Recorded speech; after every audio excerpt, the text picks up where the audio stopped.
যে কোনো একটা সত্যকে যে কোনোভাবে যদি ধামাচাপা দেওয়ার চেষ্টা করি, কালের পরিক্রমায় সেটি আবার বের হয়ে আসবে। 1952 পর থেকে কিংবা 1956 পর থেকে 1971 পর্যন্ত, 1971-এর 24শে মার্চ পর্যন্ত 71 সৃষ্টির পিছনে যে অবদানটুকু রয়েছে, এই জায়গা থেকে তার ওই স্বীকৃতিটি তিনি পাবেন, এটি নিয়ে সন্দেহ নেই। কিন্তু আবার এমনও একটি বিষয় রয়েছে, এই সময় তিনি যেই কাজগুলো করেছেন, এই কাজগুলো বিগত 16 বছর যেভাবে মানে পীরের লেভেলে দেখানো হয়েছে, ব্যাপারগুলো কিন্তু এরকম নয়। একটা মানুষের যেমন কিছু ভালো কাজ রয়েছে, আবার সীমাবদ্ধতাও রয়েছে।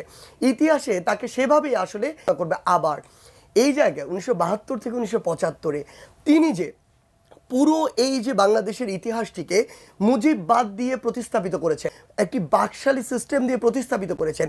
এই যে কালো অধ্যায়গুলো, স্বজনপ্রীতি, ক্ষমতাপ্রীতি, পরিবার প্রীতি, কিছু ব্যক্তি প্রীতি, এক বড় চিত্র ওই 3 বছর দেখেছিলাম, যেটি এক পর্যায়ে গিয়ে বাংলাদেশে 1975-এর 15ই অগস্ট ঘটাতে বাধ্য করেছে।